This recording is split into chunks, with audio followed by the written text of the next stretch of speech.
welcome back to another Motivational Monday video. If you are new to my channel, my name is Amethyst and I'm a first-time mom to a beautiful baby girl named Elena. Here on my channel, you can find videos all dealing with motherhood, lifestyle, and motivation. So if any of that is of interest to you, please make sure you hit that big red subscribe button and the notification bell so that you never miss when I post new videos.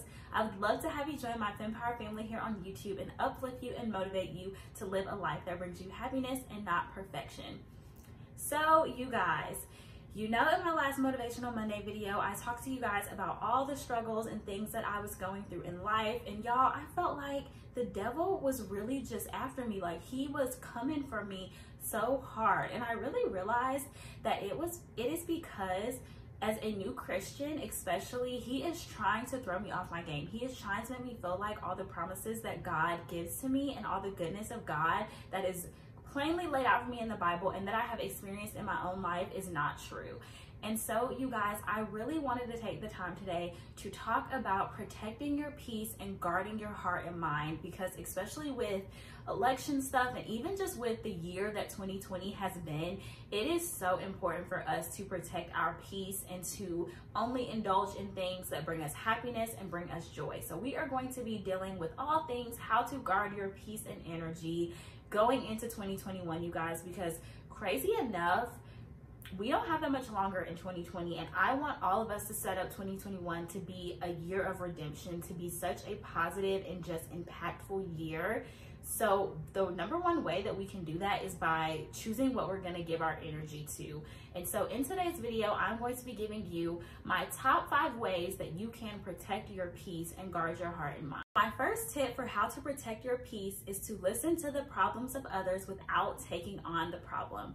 I've mentioned in previous videos that I am like my friends, family, strangers, go-to person for advice, or when they're having a problem and they just want to vent to someone. I'm the person they go to for comfort or, support, or they want my advice on a situation.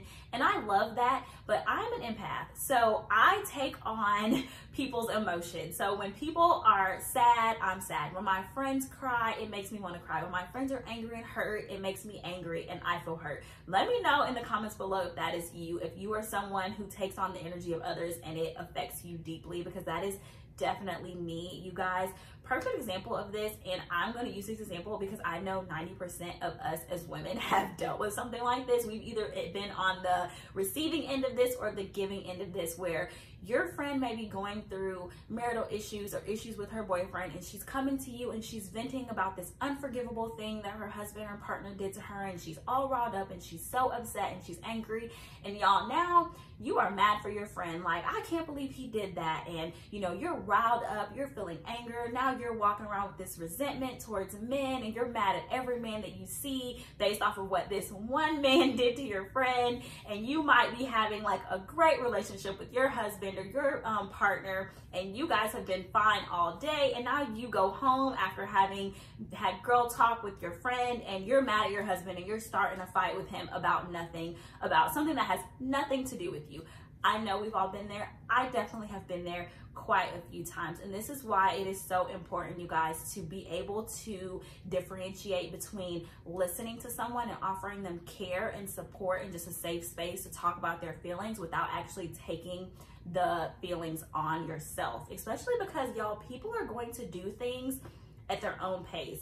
They're going to do things at their own time. And I know we've all either been that person or we've been the one who has to listen to our friend complain about her cheating boyfriend or how she's finally gonna leave this relationship that's just toxic and not good for her. And then she goes back. And now you're upset, you're mad at your friend, you're feeling resentment, you thinking she's so dumb. Like, you just have all these negative emotions inside of you and riled up. And that is why you cannot take on other people's problems, because it's not your problem, but by taking it on, you make it your problem. And y'all, life has enough problems on its own without taking on the problems of others. My second tip for protecting your peace is to unplug. And you guys, specifically in this instance, I'm talking about unplugging from social media. So I know that I have mentioned this in a bunch of my videos, but it rings true, you guys.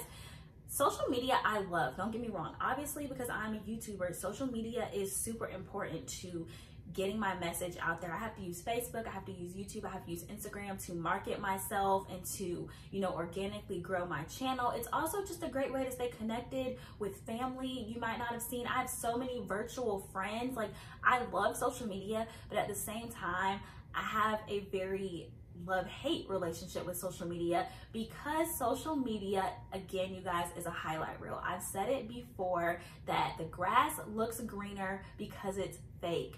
We are not, most of us, there are some people, and I applaud them so much, who will show that their life is not all peaches and cream, and they show the hard parts of their life. But a lot of people in those little tiny squares that we see, or those little, you know, Instagram reels that we see, they're only showing you the good stuff. They're only showing you when their house is clean. They're only showing you when their kid will actually sit down and eat their dinner. They're only showing you when they did get a good workout in. They're only showing you when an outfit does hug all their curves right. They're not showing you when their kid's throwing a temper tantrum in the middle of Target. They're not showing you when their human tornado of a child has ruined the kitchen and it's piled up with dirty dishes. They're not showing you, you know, that food baby that they have after they just ate, or when they have a day of bloating. They're not going to show you those things. And that's just society, because again, the media has given us this ideal of what is politically correct and what is socially acceptable, and we've programmed our minds to think that way. That is why it's important to unplug. Take a walk outside, you know, socially distancing, of course, because pandemic, but take a walk, read a book, listen to music that makes you feel good. Just take some time away from social media, especially with this election, all of this mess going on, you guys. It is so important to just take some time to just get away from it all, because unfortunately, the media is always going to show us the bad stuff going on in the world, because as humans, again, we are just programmed to kind of be more interested in the tragic stories rather than, you know, the good stuff that's going on in the world. We're more interested in a bank being robbed than we might be in, you know, a kid saving a family from a burning house. Like, that's just the way society is. It's so messed up, but unfortunately, it's just the way society is. So what I've implemented in my own life is that on Sundays, I do not get on social media. I don't get on YouTube. I don't do any marketing, any promoting for my channel. I don't get on Instagram. I don't get on Facebook. I really just like to be present in the moment. And I think it's really important, especially if you are like a YouTuber or someone who is an influencer, to just take that time to yourself, to take that time to reset, to take that time to really live and be present in the moment. Because you can get so caught up in scrolling on Instagram and scrolling on Facebook that you completely forget to just get out there and live your life. There are some apps, I believe, I've seen other people talk about that you can even set a timer for how long you can be on social media. So like, you can set a timer to be on YouTube and answer comments for like an hour or two, or be on Instagram for an hour or two and answer DMs, etc. So you can put time frames and time limits, because I, again, think social media is amazing, and I'm so thankful that we have these tools that can connect us to people all over the world. But at the same time, too much of something is not always a good thing, you guys. So my second tip is to unplug and just take a second to be present in the moment. My third tip for how to protect your peace is to set boundaries. And y'all, I know this is so broad, and y'all are probably like, boundaries on what? Everything, sis, everything.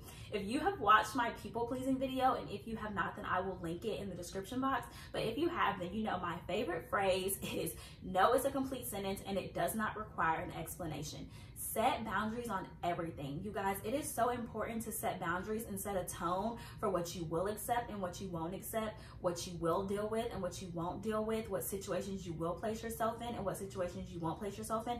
That way, people don't even come to you with craziness and nonsense, because you've set a tone for how you are going to be treated, how you're going to be talked to, what type of situations and places you will go and won't go, that when somebody even thinks about coming to you with some nonsense, they're going to be like, oh nah, sis is not even going for it, so I'm just not even going to go there. And make sure that you communicate your boundaries. Don't feel afraid or fearful to, you know, set boundaries. It's a form of self-care and a form of self-love to create boundaries for yourself. My fourth tip for how to protect your peace, and this is my favorite tip, I think, you guys, on this list, is to build a peace sanctuary or create a peace schedule. So what I mean by build a peace sanctuary is to take a little place in your house, whether it's a closet, whether it's like a little corner in your room, whatever, a wall, whatever it is, and just cover it with things that bring you happiness and things that bring you joy, things that make you feel warm and cozy inside. You guys, this could be your favorite books, your favorite movies. This could be you placing your favorite quotes all over the wall. This could be you putting a vase of your favorite flowers. This could be having pictures of your kids, your dog, your husband, whatever it is that will just help you to reset when you feel an imbalance in your life, and will cause you to focus back on your vibrational frequency and keeping your energy high. Or if you don't have a place where you can dedicate a space like that, or if you just don't want to, you can create a peace schedule. So this is just taking time throughout your day to take 5 to 10 minutes and just stop and be still and either pray or just say like positive affirmations to yourself, or repeat your favorite quotes in your head, or listen to your favorite feel-good song, just to help you reset and focus back on the positive things in your life, and to help you remember truly how blessed you are. My fifth and final tip for how to protect your peace is to cut the ties. I know we have all heard that song. It ain't nothing to cut that off. This is what I mean, like for real, y'all. It should not be anything to cut somebody off who is a threat to your peace, your energy, your joy, and your happiness. I know, especially in my generation of millennials, we have the one half of us who is like, I got an icebox where my heart used to be. And then, yeah, I can't sing, y'all, I'm tone deaf. But y'all know what I mean. There's half of us who are like, it really ain't nothing to cut nobody off, and we're so cold-hearted and we don't want to give people even a second chance. And then there's the other half of us who give people 10 million chances to hurt us, and then we give them 10 million and one chances. I fall in that second category, and so it's really hard for me. Well, it used to be really hard for me. It is not hard for me anymore, but it used to be very difficult for me to say, okay, I really need to cut this person off because they just are not good for my mental health, my emotional health. They're just not good for my life. So you really have to take the time to analyze how certain situations and people impact your energy levels. Like what things, what people, what situations make you feel depleted of your energy, make you feel exhausted, make you feel frustrated, and make you just feel like hopeless, fearful, unhappy. And whatever those things are, eliminate them. Eliminate toxic people and situations, and try to avoid them as best you can. I know it's really difficult sometimes, especially with family members, but try to love people from a distance and love people with a long handled spoon. If you kind of have to deal with someone, then do it that way. But if you can just completely eliminate any toxic behavior, then do it. And you guys, don't apologize for it. Do not feel bad for eliminating anything that is detrimental to your mental health, your emotional health, and your peace. Your peace is so important. It has to be a priority. And it's okay if the thing that you need to eliminate in your life was something that once served you well. It's okay for things to come to an end, you guys. There are people in life and situations in life that are literally peace stealers. Like their sole mission in life is to steal your joy. I said earlier in this video, misery loves company, and it's true, y'all.